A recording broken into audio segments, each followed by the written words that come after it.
ಶಾಂತಿ. ಇಂದಿನ ದಿನಾಂಕ 19/5/2025. ಪ್ರಾರ್ಥ ಮುರುಳಿ ಬಾಪ್ತಾದ ಮಧುಬನ. ಮಧುರ ಮಕ್ಕಳೇ, ಶ್ರೀಮತವೇ ನಿಮ್ಮನ್ನು ಶ್ರೇಷ್ಠರನ್ನಾಗಿ ಮಾಡುವಂಥದ್ದಾಗಿದೆ. ಆದ್ದರಿಂದ ಶ್ರೀಮತವನ್ನು ಮರೆಯಬೇಡಿ.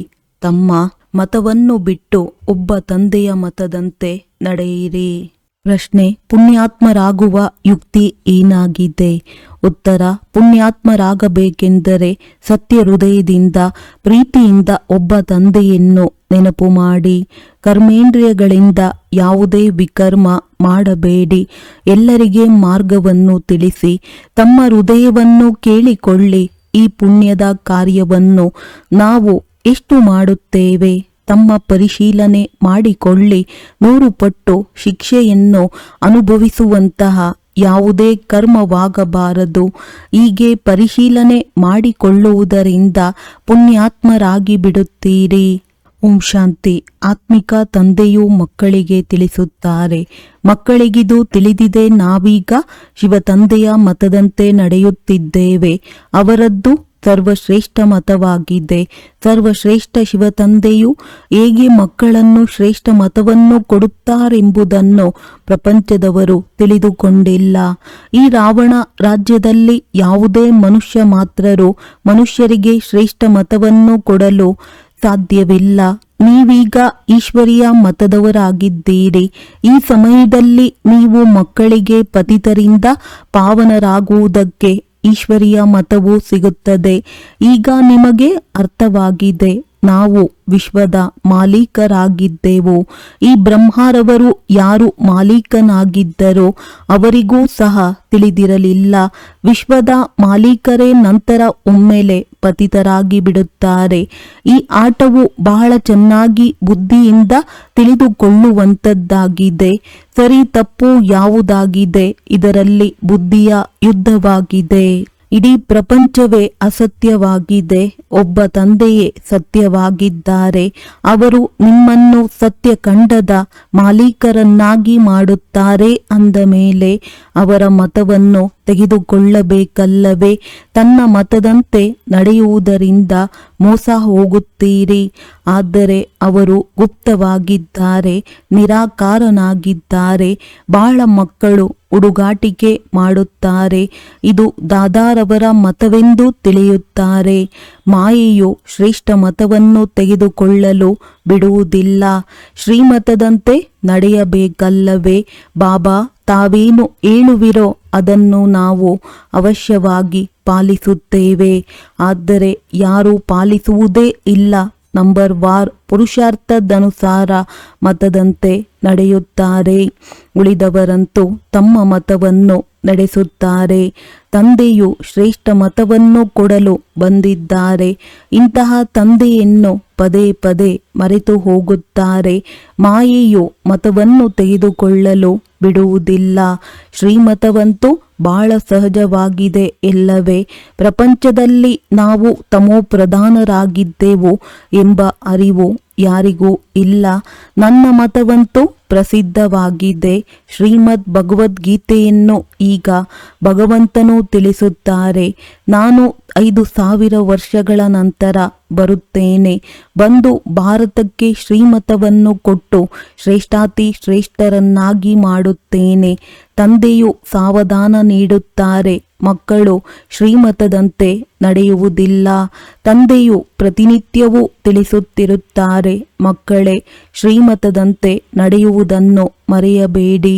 ಈ ಬ್ರಹ್ಮರವರ ಮಾತೇ ಇಲ್ಲ, ಶಿವತಂದೆಯ ಮಾತೆಂದು ತಿಳಿಯಿರಿ.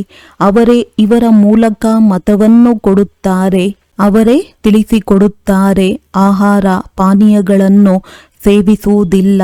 ನಾನು ಅಭೋಕ್ತನಾಗಿದ್ದೇನೆ. ನೀವು ಮಕ್ಕಳಿಗೆ ಶ್ರೀಮತವನ್ನು ಕೊಡುತ್ತೇನೆ ಎಂದು ತಿಳಿಸುತ್ತಾರೆ. ನಂಬರ್ 1 ಮತವನ್ನು ಕೊಡುತ್ತಾರೆ. ಮಕ್ಕಳೇ, ನನ್ನನ್ನು ನೆನಪು ಮಾಡಿ. ಯಾವುದೇ ವಿಕರ್ಮ ಮಾಡಬೇಡಿ. ತಮ್ಮ ಹೃದಯವನ್ನು ಕೇಳಿಕೊಳ್ಳಿ. ಎಷ್ಟು ಪಾಪ ಮಾಡಿದ್ದೇನೆ? ಇದನ್ನಂತೂ ತಿಳಿದುಕೊಂಡಿದ್ದೀರಿ. ಎಲ್ಲರ ಪಾಪದ ಗಡಿಗೆಯು ತುಂಬಿದೆ. ಈ ಸಮಯದಲ್ಲಿ ಎಲ್ಲರೂ ತಪ್ಪು ಮಾರ್ಗದಲ್ಲಿ ಇದ್ದಾರೆ. ಈಗ ತಂದೆಯ ಮೂಲಕ ನಿಮಗೆ ಸರಿಯಾದ ಮಾರ್ಗವು ಸಿಕ್ಕಿದೆ. ನಿಮ್ಮ ಬುದ್ಧಿಯಲ್ಲಿ ಪೂರ್ಣ ಜ್ಞಾನವಿದೆ. ಗೀತೆಯಲ್ಲಿ ಯಾವ ಜ್ಞಾನವಿರಬೇಕೋ ಅದು ಇಲ್ಲ. ಅದು ತಂದೆಯಿಂದ ಮಾಡಲ್ಪಟ್ಟ ಗೀತೆಯಲ್ಲ. ಇದು ಸಹ ಭಕ್ತಿ ಮಾರ್ಗದಲ್ಲಿ ನಿಗದಿಯಾಗಿದೆ. ಭಗವಂತನು ಬಂದು ಭಕ್ತಿಯ ಫಲವನ್ನು ಕೊಡುವರೆಂದು ಹೇಳುತ್ತಾರೆ.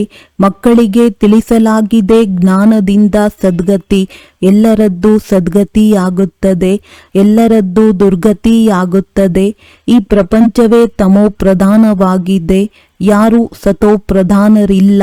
ಪುನರ್ಜನ್ಮವನ್ನು ತೆಗೆದುಕೊಳ್ಳುತ್ತಾ ಈಗ ಕೊನೆಯಲ್ಲಿ ಬಂದು ಬಿಟ್ಟಿದ್ದಾರೆ. ಈಗ ಮೃತ್ಯುವು ಎಲ್ಲರ ತಲೆಯ ಮೇಲೆ ನಿಂತಿದೆ. ಇದು ಭಾರತದ್ದೇ ಮಾತಾಗಿದೆ. ದೇವಿ ದೇವತಾ ಧರ್ಮದ ಶಾಸ್ತ್ರವೆಂದು ಗೀತೆಯೂ ಇದೆ. ಅಂದ ಮೇಲೆ ನೀವು ಅನ್ಯ ಯಾವುದೇ ಧರ್ಮದಲ್ಲಿ ಹೋಗುವುದರಿಂದೇನೋ ಲಾಭ? ಪ್ರತಿಯೊಬ್ಬರೂ ತಮ್ಮ ತಮ್ಮ ಕುರಾನ್, ಬೈಬಲ್ ಇತ್ಯಾದಿಯನ್ನು ಓದುತ್ತಾರೆ.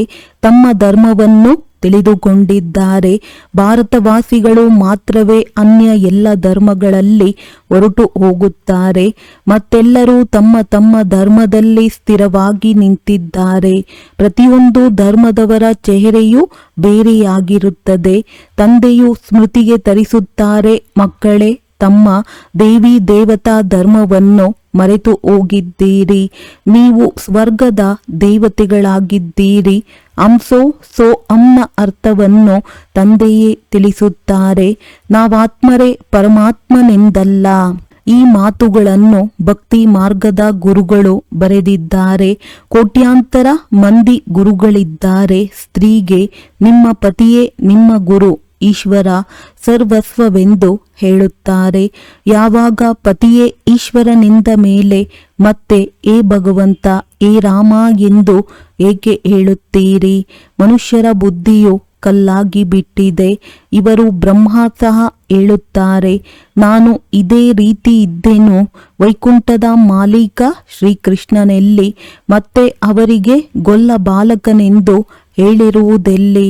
ಶ್ಯಾಮ ಸುಂದರನೆಂದು ಹೇಳುತ್ತಾರೆ. ಅರ್ಥವನ್ನು ತಿಳಿದುಕೊಂಡೇ ಇಲ್ಲ. ಈಗ ತಂದೆಯು ತಿಳಿಸುತ್ತಾರೆ, ಯಾರು ನಂಬರ್ 1 ಸುಂದರನೋ ಅವರೇ ಕೊನೆಯಲ್ಲಿ ತಮೋಪ್ರಧಾನ ಶ್ಯಾಮನಾಗಿದ್ದಾರೆ. ನೀವು ಸಹ ತಿಳಿದುಕೊಂಡಿದ್ದೀರಿ, ನಾವು ಮೊದಲು ಸುಂದರರಾಗಿದ್ದೆವು, ಈಗ ಶ್ಯಾಮರಾಗಿದ್ದೇವೆ. 84 ಜನ್ಮಗಳ ಚಕ್ರವನ್ನು ಸುತ್ತಿ ಈಗ ಶ್ಯಾಮನಿಂದ ಸುಂದರರಾಗಲು ತಂದೆಯು ಒಂದೇ ಔಷಧಿಯನ್ನು ಕೊಡುತ್ತಾರೆ. ನನ್ನನ್ನು ನೆನಪು ಮಾಡಿರಿ. ನೀವಾತ್ಮರು ಪತಿತರಿಂದ ಪಾವನರಾಗಿ ಬಿಡುವಿರಿ. ನಿಮ್ಮ ಜನ್ಮ ಜನ್ಮಾಂತರದ ಪಾಪಗಳು ನಾಶವಾಗಿ ಬಿಡುತ್ತವೆ. ನೀವು ತಿಳಿದುಕೊಂಡಿದ್ದೀರಿ, ರಾವಣನು ಯಾವಾಗ ಬಂದನೋ ಆಗಿನಿಂದಲೇ ನೀವು ಇಳಿಯುತ್ತಾ ಪಾಪಾತ್ಮರಾಗಿದ್ದೀರಿ. ಇದು ಪಾಪಾತ್ಮರ ಪ್ರಪಂಚವಾಗಿದೆ. ಒಬ್ಬರೂ ಸುಂದರರಿಲ್ಲ. ತಂದೆಯ ವಿನಃ ಮತ್ಯಾರು ಸುಂದರರನ್ನಾಗಿ ಮಾಡಲು ಸಾಧ್ಯವಿಲ್ಲ. ನೀವು ಸ್ವರ್ಗವಾಸಿ ಸುಂದರರಾಗಲು ಬಂದಿದ್ದೀರಿ. ಈಗ ನರಕವಾಸಿ ಶ್ಯಾಮರಾಗಿದ್ದೀರಿ, ಏಕೆಂದರೆ ಕಾಮಚಿತೆಯನ್ನೇರಿ ಕಪ್ಪಾಗಿದ್ದೀರಿ. ತಂದೆಯು ತಿಳಿಸುತ್ತಾರೆ, ಕಾಮ ಮಹಾಶತ್ರುವಾಗಿದೆ. ಯಾರು ಇದರ ಮೇಲೆ ಜಯ ಗಳಿಸುವರೋ ಅವರೇ ಜಗಜ್ಜೀತರಾಗುತ್ತಾರೆ. ಕಾಮವೇ ನಂಬರ್ 1 ಆಗಿದೆ. ಕಾಮಿಗೆ ಪತಿತರೆಂದು ಹೇಳಲಾಗುತ್ತದೆ, ಕ್ರೋಧಿಗೆ ಪತಿತರೆಂದು ಹೇಳುವುದಿಲ್ಲ. ಪತಿತ ಪಾವನ ಬಂದು ಪತಿತರಿಂದ ಪಾವನ ಮಾಡಿ ಎಂದು ಕರೆಯುತ್ತಾರೆ. ಆದ್ದರಿಂದ ಈಗ ತಂದೆಯೂ ಬಂದಿದ್ದಾರೆ. ಈ ಅಂತಿಮ ಜನ್ಮದಲ್ಲಿ ಪಾವನರಾಗಿ ಎಂದು ತಿಳಿಸುತ್ತಾರೆ. ಹೇಗೆ ರಾತ್ರಿಯ ದಿನದ ನಂತರ ರಾತ್ರಿಯಾಗುತ್ತದೆಯೋ ಹಾಗೆಯೇ ಸಂಗಮಯುಗದ ನಂತರ ಮತ್ತೆ ಸತ್ಯಯುಗವು ಬರಬೇಕಾಗುತ್ತದೆ. ಚಕ್ರವು ಸುತ್ತುತ್ತದೆ. ಬಾಕಿ ಮತ್ಯಾವುದೇ ಆಕಾಶದಲ್ಲಿ ಅಥವಾ ಪಾತಾಳದಲ್ಲಿ ಪ್ರಪಂಚವಿಲ್ಲ. ಸೃಷ್ಟಿಯು ಇದೇ ಆಗಿದೆ. ಸತ್ಯಯುಗ, ತ್ರೇತಾಯುಗ ಇಲ್ಲಿಯೇ ಆಗುತ್ತದೆ. ವೃಕ್ಷವು ಒಂದೇ ಆಗಿದೆ, ಮತ್ಯಾವುದೂ ಇರಲು ಸಾಧ್ಯವಿಲ್ಲ. ಅನೇಕ ಪ್ರಪಂಚಗಳಿವೆ ಎಂದು ಮನುಷ್ಯರು ಸುಳ್ಳು ಹೇಳಿದ್ದಾರೆ. ತಂದೆಯು ತಿಳಿಸುತ್ತಾರೆ, ಇವೆಲ್ಲವೂ ಭಕ್ತಿ ಮಾರ್ಗದ ಮಾತುಗಳಾಗಿವೆ. ಈಗ ತಂದೆಯು ಸತ್ಯ ಮಾರ್ಗವನ್ನು ತಿಳಿಸುತ್ತಾರೆ. ಅಂದ ಮೇಲೆ ತಮ್ಮಲ್ಲಿ ನೋಡಿಕೊಳ್ಳಿ, ನಾವು ಎಲ್ಲಿಯವರೆಗೆ ಶ್ರೀಮತದಂತೆ ನಡೆದು ಸತೋಪ್ರಧಾನ ಅರ್ಥಾತ್ ಪುಣ್ಯಾತ್ಮನಾಗುತ್ತಿದ್ದೇವೆ. ಸತೋಪ್ರಧಾನರಾಗಿ ಪುಣ್ಯಾತ್ಮ, ತಮೋಪ್ರಧಾನರಾಗಿ ಪಾಪಾತ್ಮರೆಂದು ಹೇಳಲಾಗುತ್ತದೆ. ವಿಕಾರದಲ್ಲಿ ಹೋಗುವುದು ಪಾಪವಾಗಿದೆ. ಆದ್ದರಿಂದ ತಂದೆಯು ತಿಳಿಸುತ್ತಾರೆ, ಈಗ ಪವಿತ್ರರಾಗಿ ನನ್ನವರಾಗುತ್ತೀರೆಂದರೆ ನನ್ನ ಶ್ರೀಮತದಂತೆ ನಡೆಯಬೇಕಾಗಿದೆ. ಮುಖ್ಯ ಮಾತೇನೆಂದರೆ ಯಾವುದೇ ಪಾಪವನ್ನು ಮಾಡಬೇಡಿ. ವಿಕಾರದಲ್ಲಿ ಹೋಗುವುದು ಮೊಟ್ಟಮೊದಲನೇ ಪಾಪವಾಗಿದೆ. ಮತ್ತೆ ಇನ್ನೂ ಬಹಳಷ್ಟು ಪಾಪವಾಗುತ್ತದೆ. ಕಳ್ಳತನ, ಮೋಸ ಬಹಳಷ್ಟು ಮಾಡುತ್ತಾರೆ. ಅನೇಕರನ್ನು ಸರ್ಕಾರವು ಹಿಡಿಯುತ್ತದೆ. ಈಗ ತಂದೆಯು ಮಕ್ಕಳಿಗೆ ತಿಳಿಸುತ್ತಾರೆ, ಈಗ ನೀವು ಹೃದಯದಿಂದ ಕೇಳಿಕೊಳ್ಳಿ, ನಾವು ಯಾವುದೇ ಪಾಪವನ್ನು ಮಾಡುತ್ತಿಲ್ಲವೇ? ನಾವು ಕಳ್ಳತನ ಮಾಡಿದೆವು ಅಥವಾ ಲಂಚ ತಿಂದೆವೆಂದರೆ ಈ ಬಾಬಾರವರು ತಿಳಿಸುವವರಾಗಿದ್ದಾರೆ. ಎಲ್ಲವನ್ನೂ ತಿಳಿದುಕೊಂಡಿದ್ದಾರೆ. ತಿಳಿಯಬೇಡಿ. ತಿಳಿಸುವವರು ಎನ್ನುವುದರ ಅರ್ಥವು ಇದಲ್ಲ. ಯಾರಾದರೂ ಕಳ್ಳತನ ಮಾಡಿದರೆ ತಂದೆಗೆ ತಿಳಿಯುತ್ತದೆ, ನಂತರ ಏನಾಗುವುದು. ಯಾರು ಕಳ್ಳತನ ಮಾಡಿದರೋ ಅವರಿಗೆ 100 ಪಟ್ಟು ಶಿಕ್ಷೆಯೂ ಸಿಗುವುದು. ಬಹಳ ಶಿಕ್ಷೆಯನ್ನನುಭವಿಸುತ್ತಾರೆ. ಪದವಿಯು ಭ್ರಷ್ಟವಾಗುವುದು. ತಂದೆಯು ತಿಳಿಸುತ್ತಾರೆ, ಒಂದು ವೇಳೆ ಇಂತಹ ಕರ್ಮವನ್ನು ಮಾಡುತ್ತೀರೆಂದರೆ ಶಿಕ್ಷೆಯನ್ನು ಅನುಭವಿಸಬೇಕಾಗುವುದು. ಯಾರಾದರೂ ಈಶ್ವರನ ಮಗುವಾಗಿ ಕಳ್ಳತನ ಮಾಡುತ್ತಾರೆ, ಯಾವ ಶಿವತಂದೆಯಿಂದ ಇಷ್ಟೊಂದು ಆಸ್ತಿಯು ಸಿಗುತ್ತದೆಯೋ ಅವರ ಭಂಡಾರದಿಂದ ಕದಿಯುತ್ತಾರೆಂದರೆ ಇದು ಬಹಳ ದೊಡ್ಡ ಪಾಪವಾಗಿದೆ. ಕೆಲವರಲ್ಲಿ ಕಳ್ಳತನದ ಹವ್ಯಾಸವಿರುತ್ತದೆ. ಅಂಥವರಿಗೂ ಪಂಜರದ ಪಕ್ಷಿ ಎಂದು ಹೇಳಲಾಗುತ್ತದೆ. ಇದು ಈಶ್ವರನ ಮನೆಯಾಗಿದೆ.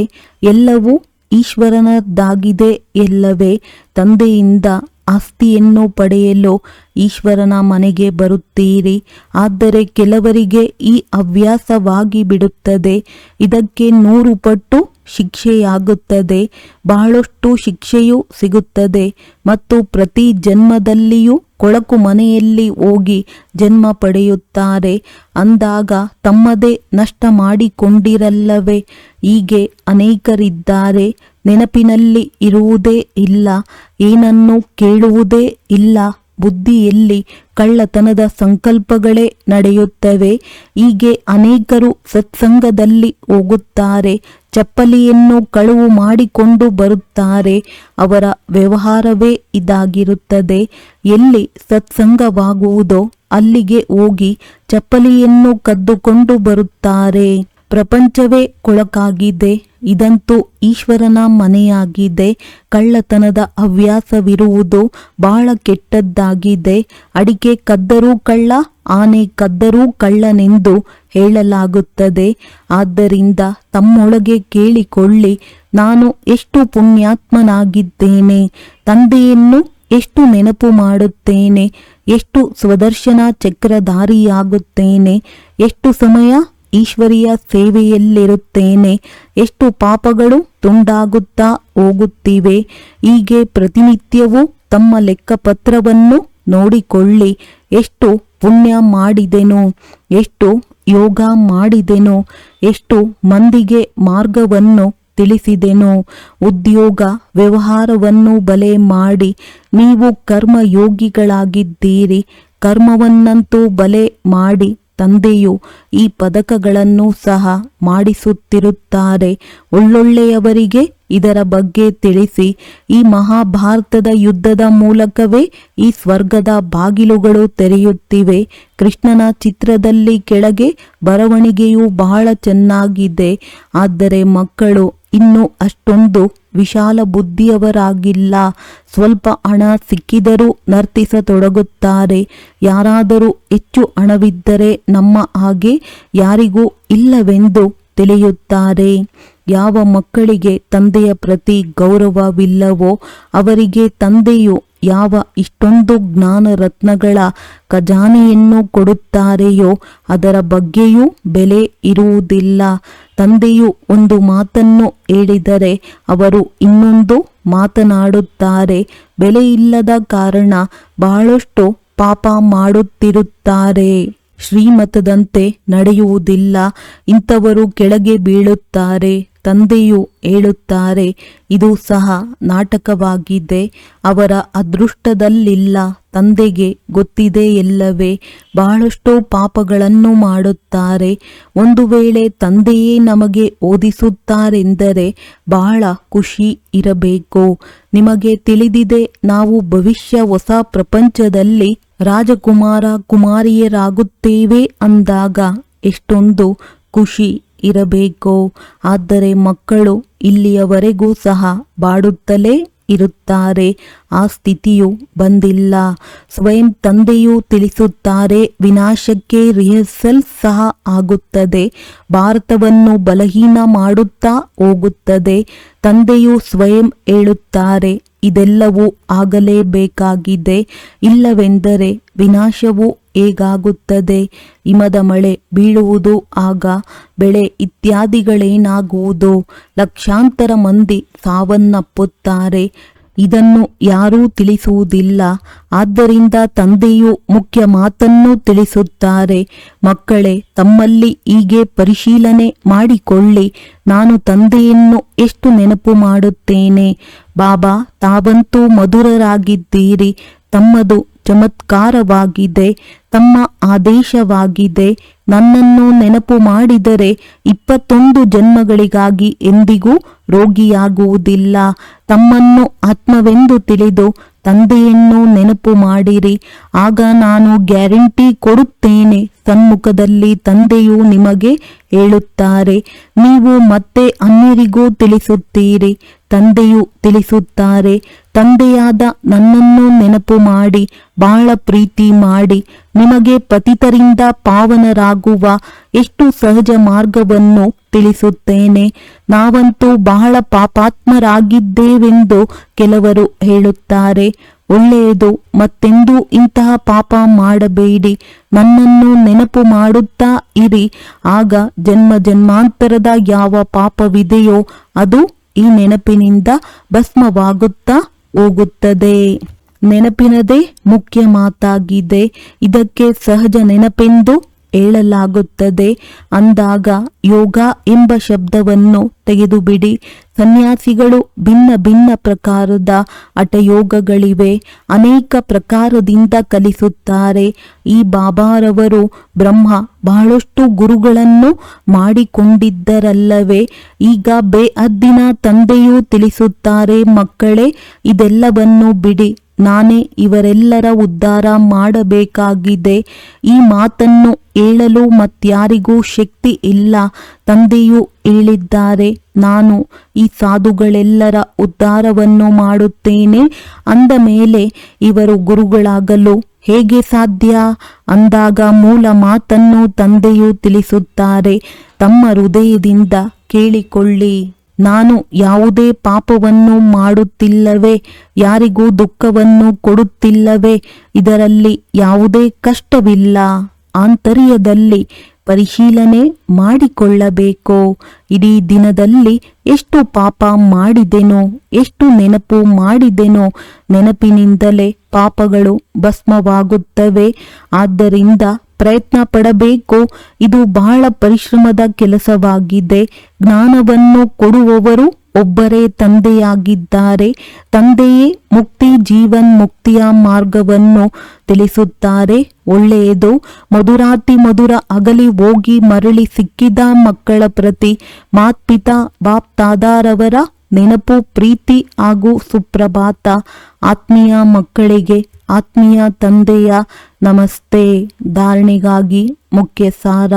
ತಂದೆಯು ಯಾವ ಅವಿನಾಶಿ ಜ್ಞಾನ ರತ್ನಗಳ ಖಜಾನೆಯನ್ನು ಕೊಡುತ್ತಾರೆಯೋ ಅದರ ಪ್ರತಿ ಬೆಲೆ ಇರಬೇಕಾಗಿದೆ. ನಿರ್ಲಕ್ಷ್ಯರಾಗಿ ಪಾಪಕರ್ಮ ಮಾಡಬಾರದು. ಒಂದು ವೇಳೆ ಭಗವಂತನೇ ನಮಗೆ ಓದಿಸುತ್ತಾರೆಂಬ ನಿಶ್ಚಯವಿದೆ ಎಂದರೆ ಅಪಾರ ಖುಷಿಯಲ್ಲಿರಬೇಕಾಗಿದೆ. ಈಶ್ವರನ ಮನೆಯಲ್ಲೆಂದು ಕಳ್ಳತನ ಇತ್ಯಾದಿಗಳನ್ನು ಮಾಡುವ ಸಂಕಲ್ಪ ಬರಬಾರದು. ಈ ಹವ್ಯಾಸವು ಬಹಳ ಕೆಟ್ಟದ್ದಾಗಿದೆ. ಅಡಿಕೆ ಕದ್ದರೂ ಕಳ್ಳ, ಆನೆ ಕದ್ದರೂ ಕಳ್ಳ ಎಂದು ಹೇಳಲಾಗುತ್ತದೆ. ತಮ್ಮ ಹೃದಯದಿಂದ ಕೇಳಿಕೊಳ್ಳಬೇಕು, ನಾನು ಎಷ್ಟು ಪುಣ್ಯಾತ್ಮನಾಗಿದ್ದೇನೆ. ವರದಾನ: ನಿರ್ಬಲ, ನಿರುತ್ಸಾಹಿ, ಅಸಮರ್ಥ ಆತ್ಮಗಳಿಗೆ ಹೆಚ್ಚಿನ ಬಲ ಕೊಡುವಂತಹ ಆತ್ಮೀಯ ದಯಾಹೃದಯಿ ಭವ. ಯಾರು ಆತ್ಮೀಯ ದಯಾಹೃದಯಿ ಮಕ್ಕಳಾಗಿದ್ದಾರೆ ಅವರು ಮಹಾದಾನಿಯಾಗಿ ಮೂರ್ತಿ ನಿರಾಶಾವಾದಿಗಳಲ್ಲಿಯೂ ಆಸೆಯನ್ನು ಹುಟ್ಟಿಸುತ್ತಾರೆ. ನಿರ್ಬಲರನ್ನು ಬಲವಂತರನ್ನಾಗಿ ಮಾಡುತ್ತಾರೆ. ದಾನವನ್ನು ಸದಾ ಬಡವರಿಗೆ, ನಿರಾಶ್ರಿತರಿಗೆ ಕೊಡಲಾಗುತ್ತದೆ. ಅಂದರೆ ಯಾರು ನಿರ್ಬಲ, ನಿರುತ್ಸಾಹಿ, ಅಸಮರ್ಥ, ಪ್ರಜಾ ಕ್ವಾಲಿಟಿಯ ಆತ್ಮಗಳಿರುತ್ತಾರೆ ಅವರ ಪ್ರತಿ ಆತ್ಮೀಯ ದಯಾ ಹೃದಯಿಗಳಾಗಿ, ಮಹಾದಾನಿಗಳಾಗಿ, ಪರಸ್ಪರ ಒಬ್ಬರಿಗೊಬ್ಬರ ಪ್ರತಿ ಮಹಾದಾನಿ ಅಲ್ಲಂತೂ ಸಹಯೋಗಿ ಜೊತೆಗಾರರಾಗಿರುವಿರಿ, ಸಹೋದರರಾಗಿರುವಿರಿ, ಎಲ್ಲರೂ ಪುರುಷಾರ್ಥಿಗಳಾಗಿರುವಿರಿ. ಸಹಯೋಗ ನೀಡಿ ದಾನವಲ್ಲ. ಸ್ಲೋಗನ್: ಸದಾ ಒಬ್ಬ ತಂದೆಯ ಶ್ರೇಷ್ಠ ಸಂಘದಲ್ಲಿದ್ದಾಗ ಬೇರೆ ಯಾರದೇ ಸಂಘದ ರಂಗಿನ ಪ್ರಭಾವ ಬೀರಲು ಸಾಧ್ಯವಿಲ್ಲ. ಅವ್ಯಕ್ತ ಸೂಚನೆ: ಆತ್ಮಿಕ ಘನತೆ ಮತ್ತು ಪವಿತ್ರತೆಯ ವ್ಯಕ್ತಿತ್ವವನ್ನು ಧಾರಣೆ ಮಾಡಿ. ಪವಿತ್ರತೆಯ ಜೊತೆಗೆ ಮುಖ ಮತ್ತು ನಡತೆಯಲ್ಲಿ ಆತ್ಮೀಯತೆಯ ವ್ಯಕ್ತಿತ್ವವನ್ನು ಧಾರಣೆ ಮಾಡಿ. ಈ ಶ್ರೇಷ್ಠ ವ್ಯಕ್ತಿತ್ವದ ಶ್ರೇಷ್ಠ ನಶೆಯಲ್ಲಿರಿ. ತಮ್ಮ ಆತ್ಮಿಕ ವ್ಯಕ್ತಿತ್ವವನ್ನು ಸ್ಮೃತಿಯಲ್ಲಿಟ್ಟುಕೊಂಡು ಸದಾ ಪ್ರಸನ್ನ ಚಿತ್ತರಾಗಿದ್ದರೆ ಎಲ್ಲ ಪ್ರಶ್ನೆ ಸಮಾಪ್ತಿಯಾಗಿ ಬಿಡುತ್ತದೆ. ಅಶಾಂತಿ ಮತ್ತು ಚಿಂತೆಯುಳ್ಳ ಆತ್ಮರು ನಿಮ್ಮ ಪ್ರಸನ್ನತೆಯ ದೃಷ್ಟಿಯಿಂದ ಪ್ರಸನ್ನರಾಗಿ ಬಿಡುತ್ತೀರಿ. ಒಳ್ಳೆಯದು. ಓಂ ಶಾಂತಿ.